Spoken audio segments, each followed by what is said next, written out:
The backyard barbecue was my idea. I'd invited my parents, my brother Jason and his fiancée Michelle, and a few family friends to celebrate Jason's engagement. What I didn't expect was for my mother to use my grill to announce she was selling my house. "Everyone, we have exciting news," Mom said, tapping her wine glass for attention.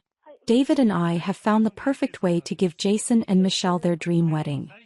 I flipped burgers, half listening. My father smiled proudly beside her. "We're selling the Riverside property," Mom announced. "The house should fetch about $680,000, which means we can give the kids a $200,000 wedding and help them with a down payment on their own place." I stopped flipping. "The Riverside property?" "Yes, dear. This house." Mom gestured around my backyard like she was presenting it on a home shopping network. "It's been a wonderful family investment, but Jason's wedding is more important." "This is my house," I said slowly. "Well, technically it's been in the family trust since your grandmother passed," Dad said. "We've let you live here, but now we need to liquidate the asset." My grandmother had passed 5 years ago. She'd left me $95,000, which I'd used as a down payment on this house. I'd paid the mortgage myself for 5 years. But apparently my parents had convinced themselves otherwise. "I bought this house with my own money," I said. "Grandma's money," Mom corrected. "Which makes it a family asset. And Jason needs it more than you do right now. You're single, you can rent an apartment. Jason's starting a family. We're getting married in 6 months," Michelle added excitedly. "Your mom showed me pictures of this gorgeous venue in Napa.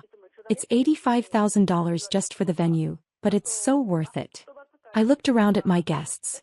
My Aunt Linda nodding along, family friends murmuring congratulations, Jason grinning like he'd won the lottery. "When exactly were you planning to tell me about this?" I asked. "We're telling you now," Dad said. "Our realtor is actually here. Linda, come meet Cameron." A woman in her 50s approached, professional smile in place, business card already out. "Cameron Hughes, Premier Properties. Your parents have told me so much about this lovely home. Have they told you I own it?" Cameron's smile flickered.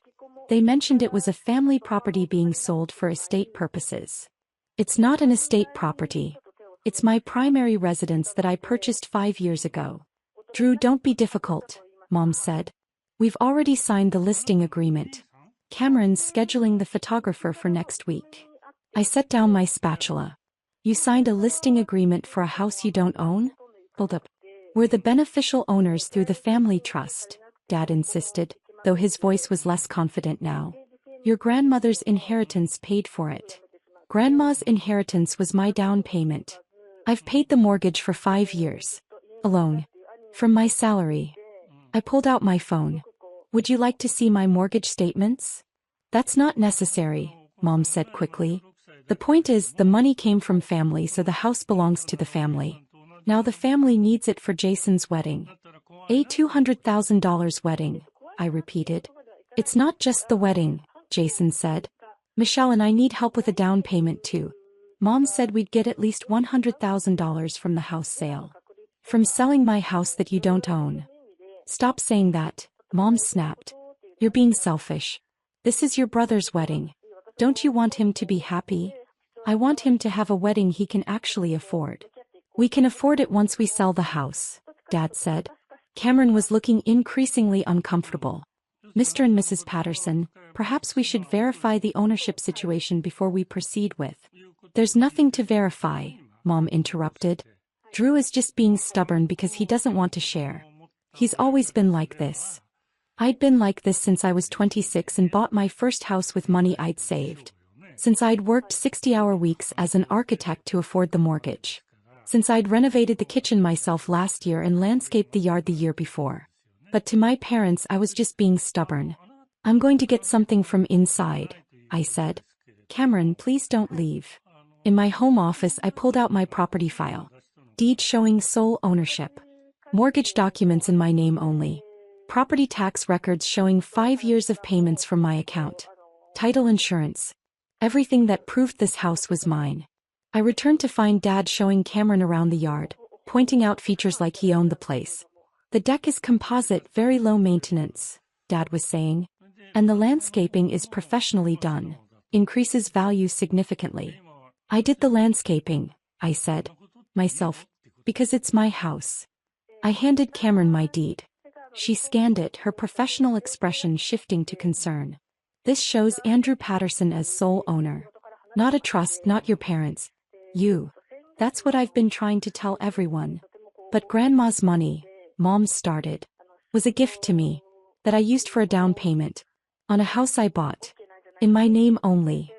I showed Cameron the mortgage documents. 5 years of payments. All from my account. Cameron turned to my parents. Mr. and Mrs. Patterson, did you not verify ownership before signing the listing agreement? We assumed, Dad said weakly. You can't sell a property you don't own. That's... Cameron paused, professional discretion keeping her from saying what we all knew. Fraud. This is ridiculous, Jason said. Drew just agreed to sell it. We need this wedding. You need a $200,000 wedding? We need a proper start to our marriage, Michelle said. Your parents promised us this money. You can't just take it away.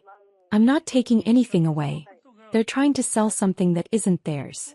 But it should be theirs, Mom insisted. Family money should stay in the family, available for family needs.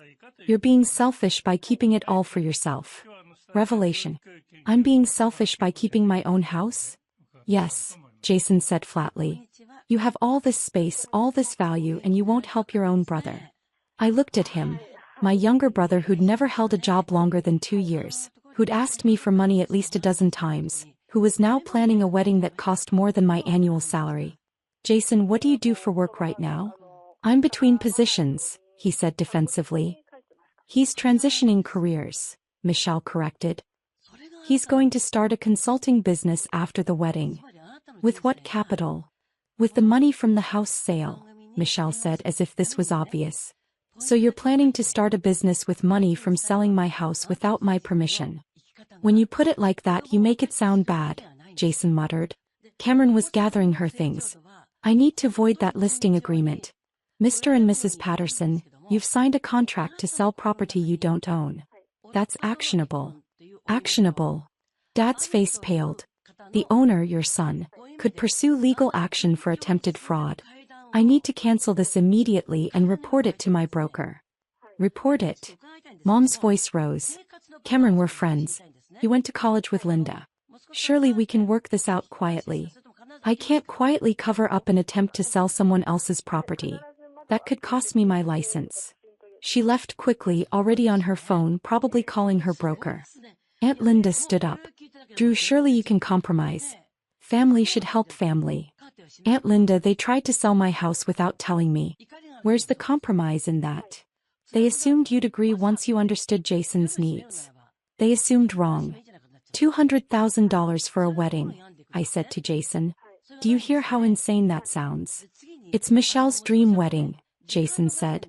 And we deserve it after everything we've been through. What have you been through? Unemployment? That you chose. I chose to pursue my passions instead of selling out like you did. I chose to be an architect and buy a house. That's not selling out, that's being an adult. Boys, please, Mom tried to interrupt. No, Mom. Jason needs to hear this. You don't get a $200,000 wedding funded by selling someone else's house. You get the wedding you can afford. Like everyone else. We can afford it if you just be reasonable, Michelle said. I am being reasonable. You're the ones trying to sell my property to fund a party. Dad stood up abruptly. Fine. Keep your house. But don't expect us to keep supporting you. Supporting me? I've lived independently for 8 years.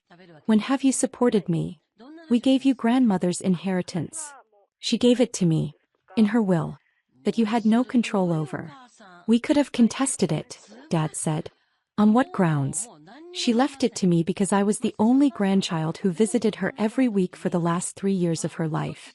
You didn't contest it because you had no case.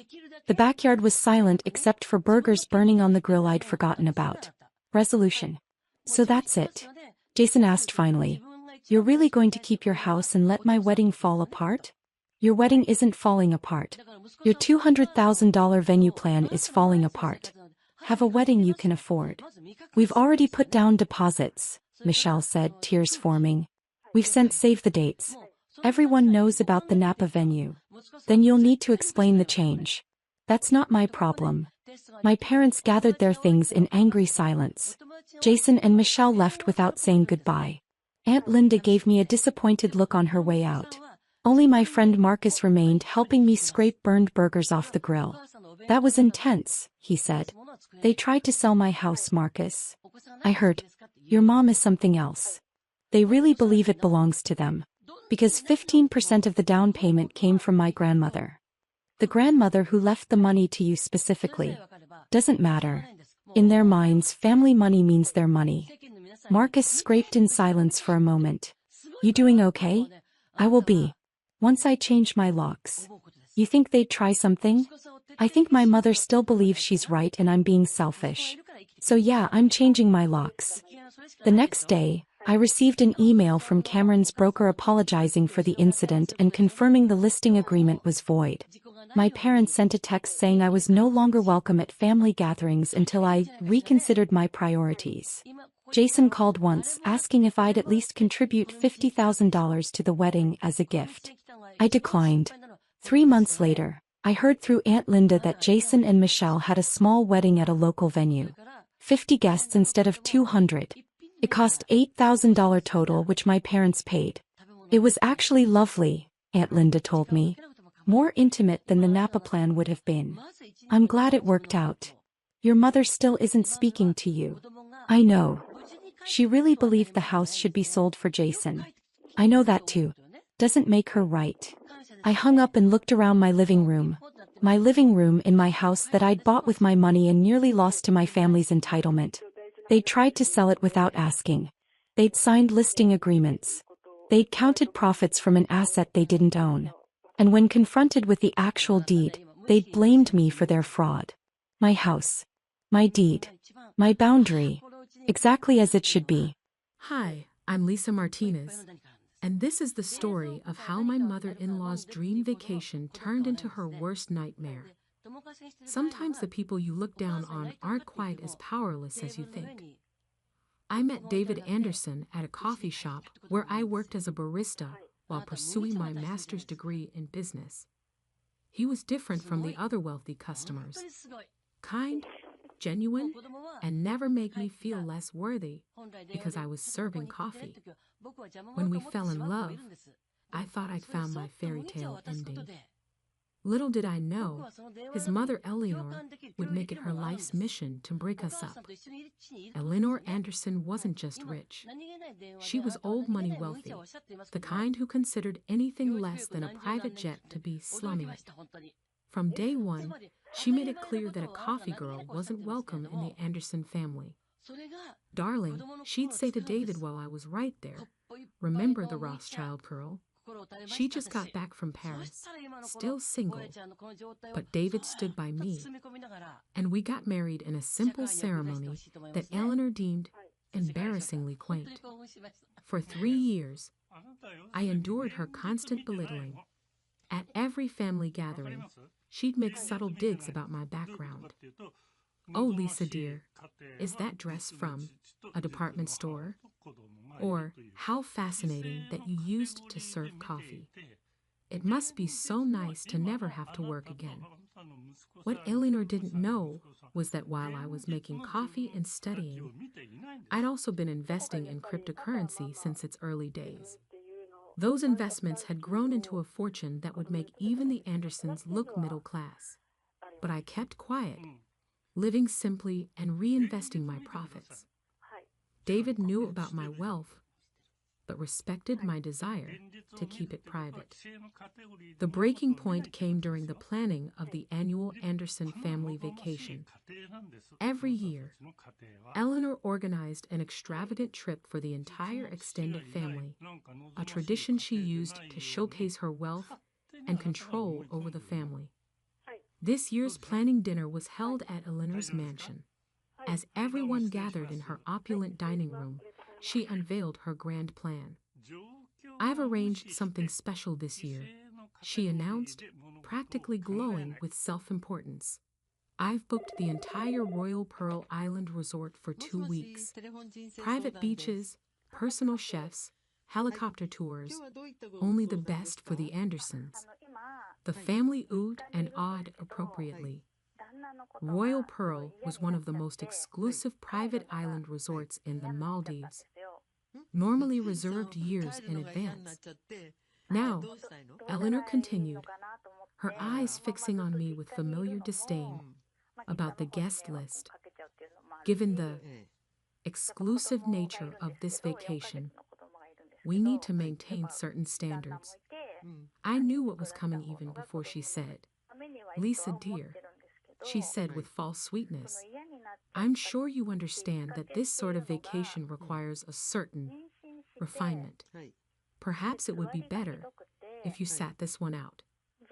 These luxury resorts can be so overwhelming for someone of your background. David immediately protested, Mother, if Lisa's not going, I'm not going either. Eleanor's face hardened. Don't be ridiculous, David. The whole family will be there. Your cousins are flying in from Europe. You can't miss it because your wife isn't comfortable in luxury settings. David's sister Charlotte jumped in. She's right, David. Lisa would feel so out of place. Remember how embarrassed she looked at the yacht club last summer? I touched David's arm gently. It's okay, I said quietly. You should go with your family. I could see Eleanor's triumphant smile, thinking she'd won.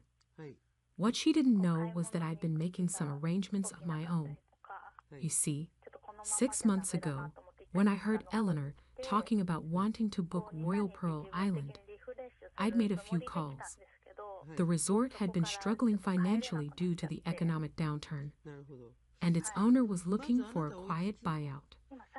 Through a series of shell companies, I'd acquired not just the Royal Pearl Resort, but the entire island. I'd kept the previous management in place, knowing this day would come. The next morning, as the Andersons boarded their private jet to the Maldives, I made another call. It was time to set my plan in motion. Eleanor had no idea that her perfect vacation was about to teach her an unforgettable lesson about judging people by their appearances. As their plane took off, I sat in my home office, looking at the resort security feeds on my laptop. In just a few hours, they would land in paradise, only to discover that paradise belonged to the coffee girl they'd left behind. I smiled as I picked up my phone to call the resort manager. It was time for phase 2 of my plan. The Anderson family arrived at Royal Pearl Island Resort late that afternoon. Eleanor led the group through the pristine white sand beaches toward the luxury villas, already plotting how she'd share this exclusive experience on social media to make her society friends envious. Welcome to Royal Pearl Island. The resort manager, James, greeted them with a knowing smile. We've been expecting you. Eleanor beamed. Everything looks perfect. I assume the presidential villa is ready for me. About that, James replied, checking his tablet. There seems to be a slight change in arrangements. The owner is currently using the presidential villa. Eleanor's perfectly maintained face crumpled in confusion. That's impossible. I specifically booked the entire island. No other guests were supposed to be here. The owner isn't a guest, Mrs. Anderson. They own the property and have final say over all accommodations. Well, who is this owner? I demand to speak with them. Eleanor's voice rose, causing other family members to gather around. James smiled politely. Of course, if you'll all follow me to the main pavilion, the owner has left specific instructions for your arrival. The family was led to an elegant open-air pavilion overlooking the ocean. On a large screen, a video began playing. My face appeared, and I watched through the security feeds as Eleanor's jaw dropped. Hello, Anderson family, my recorded self said pleasantly. Welcome to my island. Yes, you heard that correctly. I own Royal Pearl Island Resort, along with several other luxury properties worldwide. The stunned silence was broken by Eleanor's gasp. David tried to suppress a smile, having known this was coming. You see, I continued on screen. While you were busy judging me for making coffee and assuming I couldn't afford luxury experiences, I was building an empire. That coffee girl you left behind. She's worth more than the entire Anderson fortune combined. Eleanor collapsed into a chair, her designer purse falling to the ground. Charlotte's face had turned an interesting shade of green. Now, about your accommodations. Eleanor, you'll be staying in our economy villa. It's quite basic by your standards. But as you said, some people need to learn their place. The rest of the family can choose from our standard rooms. This is outrageous, Eleanor shrieked. I paid for the presidential villa. Your deposit has been refunded. James informed her smoothly. The owner's decision is final. The video continued. Oh, and Eleanor?